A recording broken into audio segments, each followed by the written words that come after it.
Un saludo a todos, la gracia del Señor Jesucristo more en sus vidas. En esta ocasión vamos a tratar con un tema polémico, un tema donde los académicos nunca se han puesto de acuerdo con él, que es el tema que trata Génesis 6 en los primeros 4 versículos. Y es un tema que se ha puesto como en auge y en apogeo nuevamente. Se lo digo porque lo debatí en un programa. Luego vi que lo volvieron a debatir y veo que cada vez que se habla de él en las redes causa mucha controversia, causa bastante animadversión también ante las personas que opinan lo contrario. Pero yo, en mi estudio personal, me he convencido de una verdad que aunque quizás no sea la más aceptada en el mundo evangélico tradicional, sí entiendo que es la que mayor peso teológico tiene a la luz de las Escrituras. Y para comenzar, vamos a leer el pasaje que dice: Aconteció que cuando comenzaron los hombres a multiplicarse sobre la faz de la tierra, les nacieron hijas, que viendo los hijos de Dios, que las hijas de los hombres eran hermosas, tomaron para sí mujeres, escogiendo entre todas. Y dijo Jehová: no contenderá mi espíritu con el hombre para siempre, porque ciertamente él es carne, mas serán sus días 120 años. Había gigantes en la tierra en aquellos días. Y también después que se llegaron los hijos de Dios a las hijas de los hombres y les engendraron hijos. Estos quizás se refiere a los hijos de Dios, de la descendencia de los hijos de Dios y las hijas de los hombres. Dice: estos fueron los valientes de la antigüedad, que fueron varones de renombre. El pasaje presenta quizás alguna complejidad, y es el hecho de que hay una separación que dice hijo de Dios y las hijas de los hombres. Esta es la gran diatriba. Por ejemplo, ¿a qué se refiere la Biblia cuando habla de hijo de Dios, hijos de Dios, y a qué se refiere cuando habla a hijas de los hombres? Aquí es donde comienza el total problema, porque por un lado nosotros tenemos personas de la talla de Alfred Edelstein y otros que afirman que hijo de Dios ahí se refiere a la descendencia de Set, o sea, del tercer hijo de Adán y Eva que muestran las escrituras, porque dice que a partir de ahí comenzaron los hombres a invocar el nombre del Señor. Dice un pasaje más para atrás, dice un capítulo más para atrás. Entonces, las personas te dicen: mira, la descendencia de Set, que fue la descendencia obediente al Señor, es la descendencia a la que se refiere aquí, que se llama hijo de Dios. Y las hijas de los hombres, entonces, son las hijas de Caín. Pero yo no veo, por ejemplo, en el pasaje, dicha conclusión no se ve claramente. En primer lugar, por ejemplo, hay personas que te dicen: mira, fueron los hijos de Set y las hijas de Caín, y por esa unión en desobediencia fue que Dios envió al diluvio. Y te dicen: fíjate que a lo que se juzga ahí, por ejemplo, es directamente a los hombres, y le envían un diluvio directamente a los hombres. Quiere decir, por conclusión, que fue la descendencia de Set con la descendencia de Caín que se mezcló, y por eso Dios le envió el castigo. Y hasta cierto punto se le puede comprar el argumento, pero cuando nosotros analizamos cae en incongruencia. ¿Por qué? ¿Cuál es el motivo por el cual Dios envía el diluvio? Que la maldad del hombre era mucha, que todos los designios del pensamiento de él, dice un versículo más para abajo, son de continuo solamente al mal. O sea, no había una persona justa en la tierra en ese momento.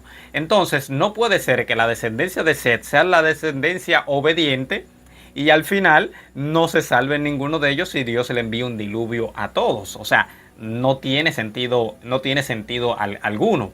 Además de eso, hay pasajes en las Escrituras que te vinculan directamente y te identifican directamente el juicio en los tiempos de Noé, pero también con otros seres que aunque la Biblia no lo menciona directamente con el nombre tradicional por el que nosotros lo conocemos, sí son los responsables, por ejemplo, de esto. Quiero decir algo, yo no creo que el apareamiento de los hijos de Dios y las hijas de los hombres fueron lo que dieron a luz a los gigantes, porque dice que había gigantes en aquellos días y después que las hijas de Dios, que los hijos de Dios se juntaron con las hijas de los hombres. Es decir, puede ser que los otros gigantes que salieron sí sean de esa línea, porque el texto dice más para abajo que estos, y el sujeto inmediato es los hijos de Dios y las hijas de los hombres, y les engendraron hijos. Entonces los hijos de ellos, dice, estos fueron valientes de la antigüedad, que fueron varones de renombre. Entonces, ¿cuál es mi postura? O sea, ¿a qué yo me refiero cuando digo que no es mi postura esta que te dicen? Bueno, lo primero que tenemos que hacer es identificar a quién en el Antiguo Testamento, no en el Nuevo, en el Antiguo, porque el Antiguo Testamento debe interpretarse a sí mismo porque tiene un contexto histórico gramático literal. No es posible tú tomar palabras del Nuevo Testamento nuevas, que fueron novedosas en aquel tiempo, e incrustárselas al Antiguo, porque eso mataría la perspicuidad de las Escrituras. Es decir, quiere decir que nadie, en todos los cientos de años que siguieron pasando para allá, pudo entender eso hasta que llegó el Nuevo Testamento, y eso es absurdo pensar eso. Los escritos fueron dados a una audiencia en específica, con un lenguaje específico para que ellos pudiesen entenderlo. No podemos hacer un anacronismo semántico. No podemos a esa palabra, hijos de Dios, colocarle un significado que no es el que se le daba en ese tiempo, sino en un tiempo posterior, 2000 o 3000 o 5000 años posterior. Entonces, ¿a quién es que la Biblia le llama hijos de Dios? Bueno, vamos a verlo. Usted busca, por ejemplo, en Job, capítulo 1, versículo 6. Y quiero decirle de antemano que la palabra hijos de Dios solamente aparece 3 veces en el Antiguo Testamento, exceptuando ese pasaje. O sea, aparece 3 veces más. Y ustedes verán cómo el Antiguo Testamento interpreta la palabra hijos de Dios, que yo creo que es para mí bastante concluyente. Dice aquí, en Job, capítulo 1, versículo 6, dice: un día vinieron a presentarse delante de Jehová los hijos de Dios, entre los cuales vino también Satanás. Es decir, Satanás estaba ahí, según la gramática del pasaje, estaba también contado entre los hijos de Dios, estaba entre ellos. Pero ¿quiénes son estos hijos de Dios? Estos hijos de Dios es evidente de que eran ángeles. Eso por lo menos lo enseña el pasaje. Ahora, cuando tú te buscas también Job, capítulo 2, versículo 1, vemos nuevamente lo siguiente. Dice: aconteció que otro día, es decir, después de aquel día donde vinieron los hijos de Dios y también Satanás a hablar con el Señor, será a pasar informe, a decir cualquier tipo de cosa, no es el tema aquí. Dice: aconteció que otro día vinieron los hijos de Dios para presentarse delante del Señor, y Satanás vino también entre ellos, presentándose delante del Señor. Nuevamente, aquí la palabra hijos de Dios es una referencia a los ángeles. Lo está diciendo el pasaje. Cuando nosotros vemos también Job 38:7, vamos aquí, que para mí este es el más concluyente de todo con respecto a que hijos de Dios se refiere a los ángeles. Dice, vamos arriba, ¿sobre qué están fundadas sus bases? ¿O quién puso su piedra angular? Está hablando sobre la creación del planeta Tierra. Dice, cuando alababan las estrellas del alba y se regocijaban todos los hijos de Dios. Quiere decir, por ejemplo, si nosotros nos vamos a que los hijos de Dios es la descendencia de Set, entonces aquí caemos en una incongruencia por el hecho de que los hijos de Dios estaban alabando al Señor cuando el Señor estaba creando el planeta Tierra y donde ellos vivían entonces en ese momento. ¿Se dan cuenta por qué caemos en incongruencia cuando vemos el significado, por ejemplo, del pasaje directamente. O sea, si es la descendencia de Set, entonces aquí hay un problema, porque la descendencia de Set estaba adorando a Dios cuando estaba creando, por ejemplo, el planeta Tierra. Entonces, eso no tiene ningún tipo de sentido. Y para que no se malinterprete, el 38.3, para que se entienda que es el planeta, dice, el 4 dice, ¿dónde estabas tú cuando yo fundaba la tierra? Házmelo saber si tienes inteligencia. Es decir, cuando Dios estaba creando la tierra, ¿dónde estaba el hombre? Evidente que no estaba. Entonces aquí sigue, dice, cuando alababan todas las estrellas del alba y se regocijaban todos los hijos de Dios. Quiere decir que hijos de Dios es ángeles ahí. Es ángeles, pero no se vayan con prejuicio. Vamos a continuar. Hay un pasaje claramente en las Escrituras que enseña de que fueron los hijos de Dios, los ángeles, los que cometieron ese acto. Y le vamos a responder a las interrogantes que las personas tienen con respecto a, ¿tú estás insinuando que los ángeles fueron los que se aparearon con las hijas de los hombres? Sí, eso es lo que estoy enseñando, porque hay un pasaje claro en las Escrituras que lo muestra. Así que vamos a buscarlo, que es Judas, capítulo 1, que es el único que tiene, versículo 6 en adelante. Judas, capítulo 1, versículo 6. Si este pasaje no los convence, nada más puede hacerlo. Dice el pasaje, Judas, capítulo 1, versículo 6. Dice, vamos a ponerlo desde el versículo 5 para que no haya inconvenientes, ni se crea que se está sacando la Biblia de contexto. Dice, mas quiero recordaros, ya que una vez lo habéis sabido, que el Señor, habiendo salvado a su pueblo, sacándolo de Egipto, después destruyó a los que no creyeron. Escuchen aquí. Y a los ángeles que no guardaron su dignidad, su posición de honor, no la guardaron, sino que abandonaron su propia morada, los ha guardado bajo prisión, bajo oscuridad, en prisiones eternas para el juicio del gran día. Como Sodoma y Gomorra y las ciudades vecinas, las cuales de la misma manera que aquellos, aquí hay que detenerse. ¿Quién es el sujeto de la oración?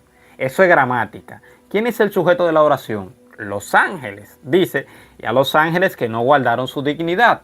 Entonces viene y pone el ejemplo de cómo, es decir, ellos que no guardaron su dignidad, como Sodoma y Gomorra, que es otro ejemplo de personas que no guardaron su dignidad, ni su naturaleza, ni conservaron los deseos de su propia naturaleza, sino que lo pervirtieron. Fíjense lo que dice, como Sodoma y Gomorra y las ciudades vecinas, las cuales de la misma manera que aquellos, el aquellos ahí son los ángeles, dice, habiendo fornicado e ido en pos de vicio contra naturaleza. ¿Por qué es contra naturaleza? Porque la naturaleza de los ángeles no es cometer esa abominación que sucedió ahí, razón por la cual los ángeles fueron encarcelados. Dice, fueron puestas como ejemplo sufriendo el castigo eterno. Es decir,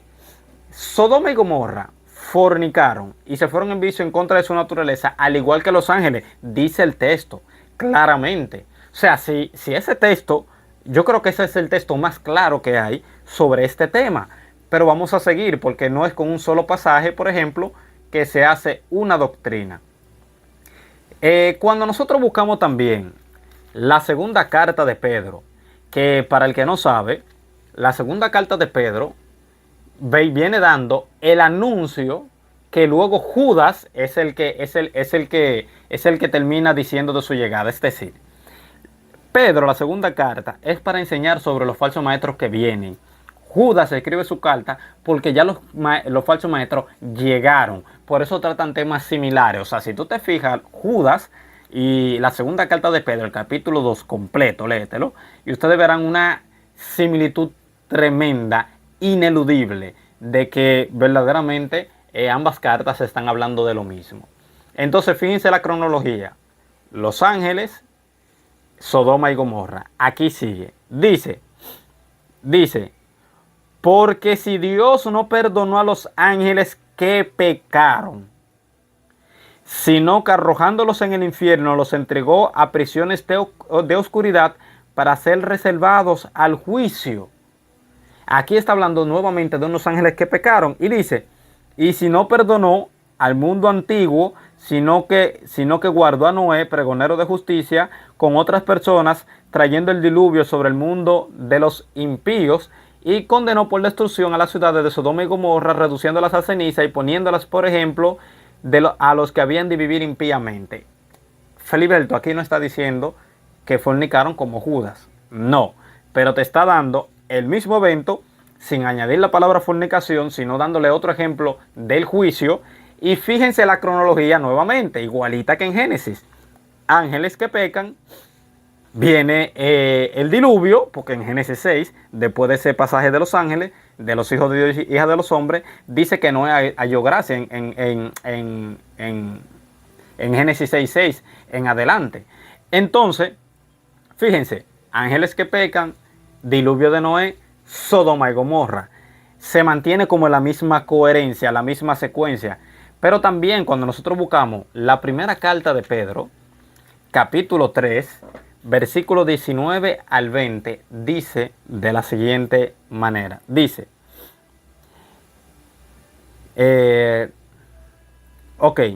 dice, porque Cristo padeció una vez por los pecados, el justo por los injustos, para llevarlos a Dios, siendo a la verdad muerto en la carne, pero vivificado en espíritu, en el cual también, en el espíritu dice, en el cual también fue y predicó a los espíritus encarcelados. ¿Quiénes son esos espíritus encarcelados? Bueno, ya Pedro te lo dijo, que eran los ángeles, los que habían pecado. Y ya Judas te complementó, que se escribió posteriormente, que esos ángeles fornicaron, igual que Sodoma y Gomorra. Dice aquí, los que en otros tiempos desobedecieron.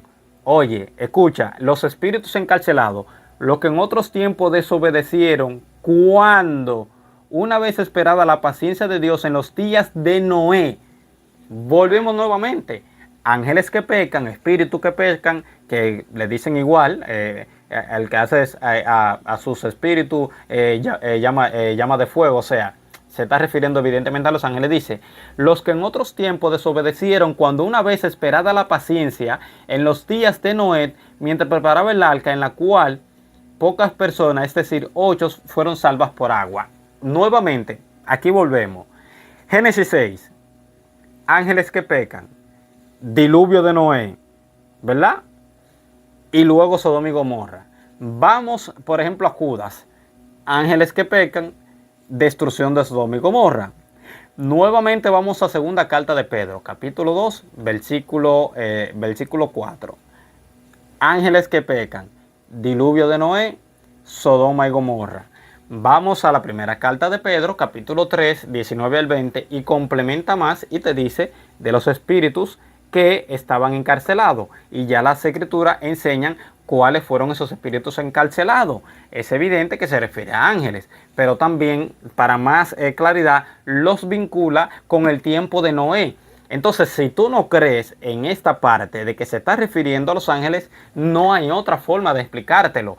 Todos los autores del Nuevo Testamento ven ese pasaje y lo están viendo como espíritu, como personas que pecaron, como ángeles que pecaron, que no guardaron su dignidad, y que como Sodoma y Gomorra fornicaron. Eso es lo que dice el texto. Ahora, viene un punto y tenemos que responder algunas preguntas e cuestionantes que se hacen. Lo primero que las personas te dicen es que los ángeles no tienen tipo de relaciones sexuales. Y yo te puedo decir, sí, es verdad que no tienen relaciones sexuales en su forma original, en su forma natural no la tienen. ¿Por qué? Se usa mucho el pasaje, he visto incluso mal exégesis hasta en académico con eso. Se usa mucho el pasaje de cuando a Jesús los fariseos lo llamaron para tentarle, que le dijeron que había una mujer que tuvo 7 maridos. Y que en la resurrección, en el cielo, cuando lleguen al cielo, por ejemplo, o a la resurrección, ¿de quién va a ser? Entonces Jesús le dice, óyeme, pero ustedes erráis porque ignoran las escrituras y el poder de Dios, porque nosotros en la otra vida seremos como los ángeles que no se casan ni se dan en casamiento. Entonces la gente te dice, Feliberto, si ahí te dice que ni se casan ni se dan en casamiento, es evidente de que el pasaje prohíbe de que sean ángeles. No, pero ese no es el contexto. Jesús no está citando Génesis 6.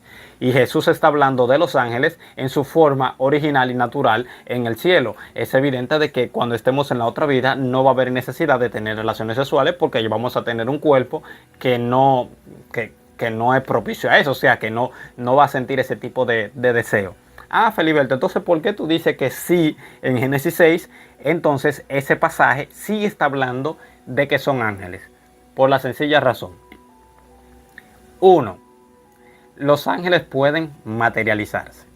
Eso es lo primero, porque ahí dice que abandonaron su morada y su dignidad también, que es su posición de honor. Nosotros vemos en las escrituras de que los ángeles comen con Abraham. Y tú me preguntarás, y yo te puedo preguntar, ¿los ángeles comen? ¿Tienen deseo? ¿Le da hambre en el cielo? No, pero bajaron aquí en la tierra. Y como bajaron en forma corpórea, con un cuerpo natural, humano, ellos se transformaron en seres humanos, es evidente de que ellos podían comer. Pero también en Sodoma y Gomorra, cuando nosotros vemos, por ejemplo, que fueron dos ángeles hacia donde Lot, ¿qué querían hacer, por ejemplo, los hombres con los ángeles? Querían aparearse con ellos. Querían aparearse, evidentemente. Entonces, hay otro punto. ¿Por qué un ángel físico pelea con Jacob? Los ángeles sienten ira y le da ganas de pelear y van y pelean. ¿Tienen ese tipo de emociones? No, los espíritus no tienen emociones. Pero en su forma corpórea, ellos se adaptan a una naturaleza humana y hacen cosas que son de seres humanos, común y corriente. Entonces, mi conclusión es de que es evidente de que el pasaje a la luz de las escrituras enseñan contundentemente de que fueron los ángeles que pecaron. Yo por última vez se lo voy a leer. Ojo, yo no estoy diciendo, por ejemplo, más de lo que la Biblia dice. Fíjense que no he citado ningún otro tipo de literatura, ni he hablado del libro de Enoch, ni nada de eso, que la gente se va mucho por ahí, sino simplemente lo que dice las escrituras. Vamos a leérselo de aquí mismo. Judas 6. O sea, si usted no lo entiende aquí, no lo va a entender en ninguna parte. Dice, y a los ángeles que no guardaron su dignidad, sino que no guardaron su dignidad, es una, ¿verdad? Sino que abandonaron su propia morada, los ha guardado bajo oscuridad en prisiones eternas para el juicio del gran día.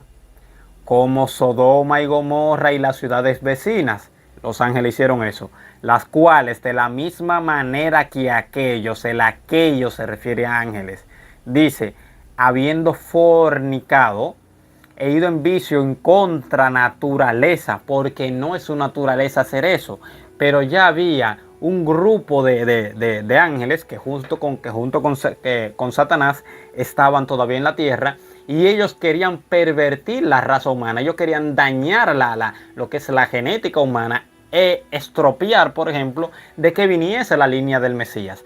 Todo el tiempo hubo una oposición para que no se llegara a cabo que llegara el Mesías a la tierra. Y eso lo podemos ver con eso lo podemos ver con estos ángeles que querían pervertir la genética.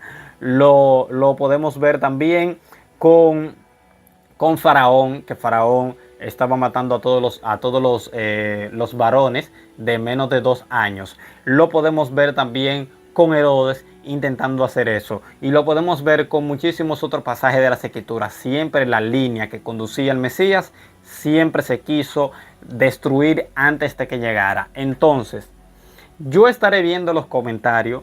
Yo estaré respondiendo los comentarios. Yo espero que las personas que me vayan a comentar en contra, por favor, yo sé que no lo van a hacer, pero es una exhortación. Yo espero de que por lo menos sopesen el argumento de Judas 1:6, por lo menos.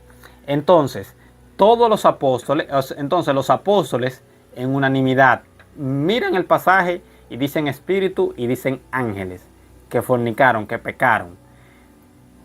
nosotros, que somos seguidores de ellos, es evidente que tenemos que tener la misma conclusión. No le podemos creer a los apóstoles para una cosa y luego para otra no.